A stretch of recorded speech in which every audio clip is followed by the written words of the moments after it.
Good morning. I'm Jocelyn, pelvic floor physical therapist and host of the group. This morning I wanted to talk about drivers of pelvic floor muscle overactivity or hypertonicity that I see people saying. Let me just put this out there really quick. When people say my muscles are hypertonic, I have to try to keep a straight face because I just want to cringe and just roll my eyes, because I think hypertonicity is like, unless where did you get that term, number one? And that term has to stop. That term is, I learned it in PT school, so I'm sure you've learned it from Google or another healthcare provider, and it's just really aggressive and unhelpful language that our body hears. So let's put that aside. Let's call it just overactive, less aggressive. Now, drivers of pelvic floor overactivity. I think it's important you guys know this, because unless you know this, you can't appreciate why I can't tell you exercises to do or things to do for an overactive pelvic floor, because all of these would require different approaches. So let's go through them. And at the end, I will talk about probably not, but if I do, very briefly, the different approaches in terms of, who would be the one that is telling you what you should do or giving you advice.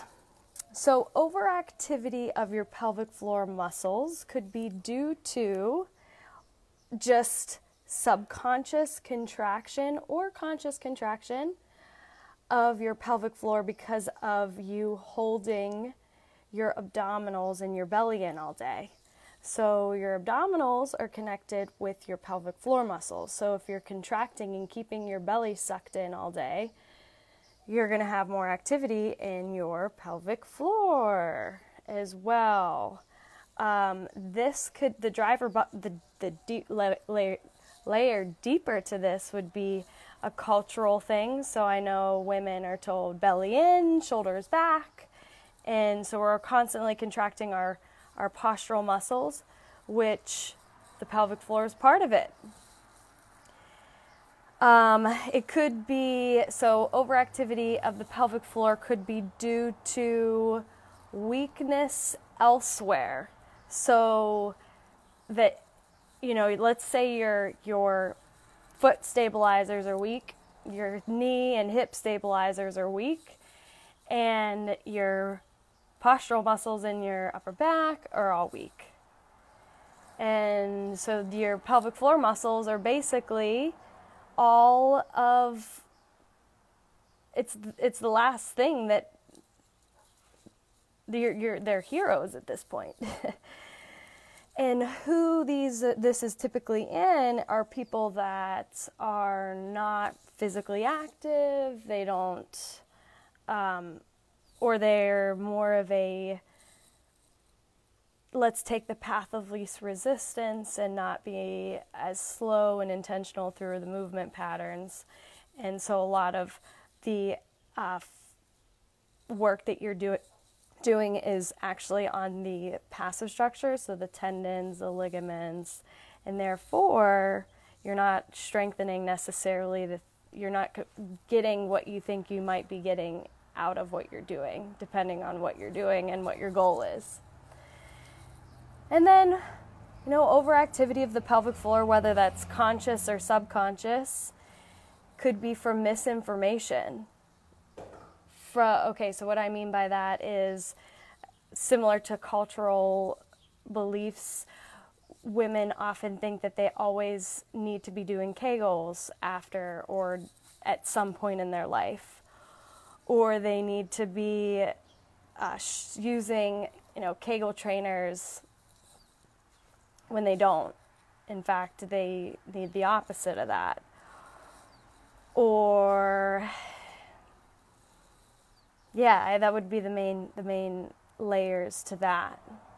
So overactivity, subconscious or conscious overactivity of the pelvic floor, from subconscious or conscious gripping of your abdominals and your pelvic floor, or one or the other, they're connected, keeping your shoulders back and not really erect all day, could be, in the layers deep of that, could be from misinformation from the media or cultural beliefs, or actually weakness elsewhere in the rest of your body, so your pelvic floor has to make up for the work.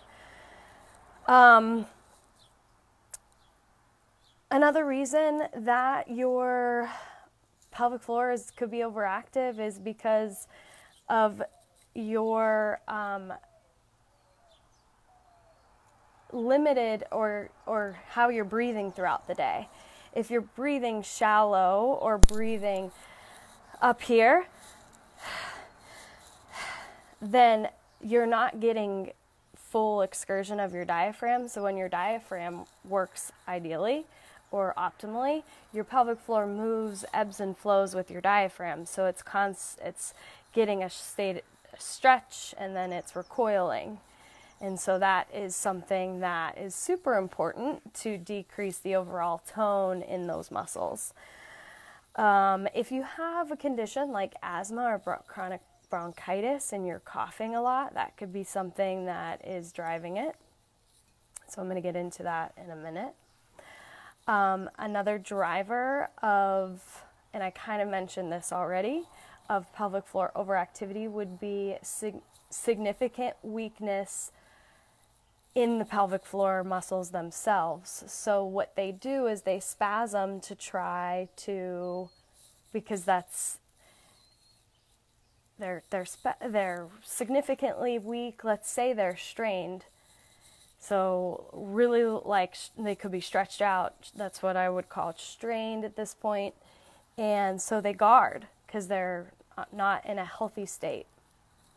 This could be after having a big baby and not training those muscles appropriately and healing appropriately.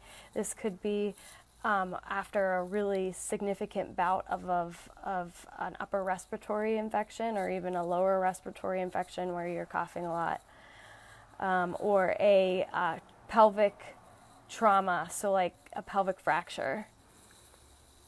Another reason they can be overactive is because of scar tissue, and has developed and made its way through the pelvic floor muscles, and your nerves and your vessels can't move well, and your blood flow isn't optimal in the area, so the tissues tighten up because they're not getting the power that they need, as well as the blood flow that they need. So scar tissue can really restrict also the movement of the tissues as well, and therefore they can be overactive in this shortened state. That's often seen in postpartum women, again, that aren't really, they're just living, they're not taking time to heal, and they're rushing the healing process. And this is particularly true for those that had really that pushed for a long time, that potentially need a vacuum or a episiotomy or just tore. The muscles can be overactive because of excessive pooling of blood in the region. So think of a guy that complains of blue balls. Women can have a similar thing, and this is called blue vulva. And so I just want to mention that not only the pelvic floor muscles are stretched during a vaginal delivery, but the other structures, the vessels as well, are stretched. And our vascular system has a very good potential to adapt if we place our body in an environment to adapt. So recovering, getting enough sleep, eating enough and eating well,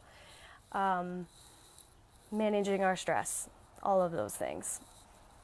So it's really, if blood is just pooling, it can basically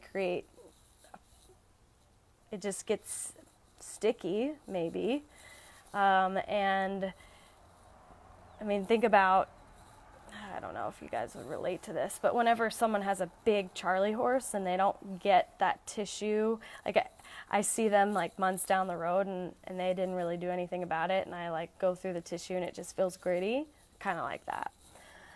And so the muscles can't move as well and can't function as well because of the just waste products in the area, so they become overactive because they're not happy. Inflammation elsewhere can create a guarding response in the pelvic floor muscles, and therefore they become overactive. So inflammation of the bladder, inflammation of the female, the reproductive organs like the ovaries, the uterus, inflammation from a STI, inflammation from something like endometriosis, inflammation is what tells the nerves that to communicate something, and so that can bring more blood flow to the area, or it can potentially do the opposite. But either way, more neural activity could be talking to the pelvic floor muscles to guard and not be happy. And then muscle overactivity can be due to repressed trauma from the past, whether that be physical trauma, whether that be sexual trauma, whether that any emotional trauma, emotional abuse, things that go along with, body image, all of the deeper stuff that people just often repress. Remember that our brain we're really smart in that we can numb and we can not deal, because that was from an evolutionary perspective, that was a way that our species survived. And but nowadays, when we repress those memories, I mean, for a lot of people that is a survival mechanism, and it's important. But when you're in a safe space and you can process it and go through the grieving process, it's important, because our tissues, while our higher cognitive centers, like our awareness isn't, we can repress it there, other areas take on that trauma. So it just doesn't go away. It just, think of Newton's law, energy can neither be created nor destroyed. It's just transferred somewhere else. So that energy or that trauma is stored in our tissues somewhere. So what this looks like is if someone has chronic pain somewhere, or persistent pain, and nothing helps, it's like, try this, and it doesn't help. Often there is an emotional component. It's that trauma is stored in the tissues, and in this case, it's manifested as muscle overactivity. So I talked about drivers being that you're just unconsciously or consciously guarding, whether that's misinformation, cultural drivers, or you're weak elsewhere, so your pelvic floor has to do more of the work. Could be a guarding response secondary because of weakness in the pelvic floor. They're strained, and so they're like protecting because that's all they know to do, and they're not happy. Could be from scar tissue, whether it's directly in the pelvic floor or abdominal scars, which is creating an overactivity elsewhere in the abdomen and then also the pelvic floor. It could, and there's also nerves in the abdomen that also give, our perception in the labial area. So that I didn't mention that, but it could be from excessive pooling of blood in the pelvic region. It could be from they're overactive due to high levels of, or mild levels of inflammation elsewhere, bladder, ovaries, uterus, just tissue that shouldn't be there, like endometriosis, or it could be stored up trauma from the past. I'm sure that that's not all of the reasons, but those are certainly common drivers. So whenever people ask me, what do I do for a overactive pelvic floor? My answer is we have to understand the drivers. And oftentimes that is you looking really deep in your everyday life and your habits, and then how you've been shaped over the years, and we peel off layer by layer. It's easy when it's a weakness problem. That's easy. Whether it's a weakness in the your glutes, which whenever I said contracting your abdomen, butt gripping also can create overactivity in the pelvic floor, just so you know. It could be weakness in your hip stabilizers, anywhere. So your pelvic floor is doing double duty. So it's easy to train that stuff. Easy to train strength and performance in the pelvic floor tissues. Where it gets tricky and challenging is when there is the pooling of the blood or inflammation elsewhere that hasn't been under control, especially if it's eating patterns that, whether you're eating things that you are sensitive to, or you're not eating enough, or you're eating in a way that's either disordered patterns, and that often ties into trauma. So if it's trauma-related physical trauma, that's often, someone like me that helps you. If it's other trauma, it's often a team approach. Anything with like scar tissue, weakness, that's physical therapists. But ultimately, you're the captain of the team, because we need a full comprehensive history. And this is something that, it doesn't happen right away. It's a process. I hope that was helpful. If you watch this on the replay and you have a takeaway that you want to share, please comment. The more interaction with these videos, the more the members of the group get to see them, and therefore people become educated, and less people are saying hypertonic, which freaks other people out. And this is important. Hope you have a great Wednesday. It is Wednesday. Happy hump day. I will see you soon. And until next time on Real Talk with the Vagina Doc.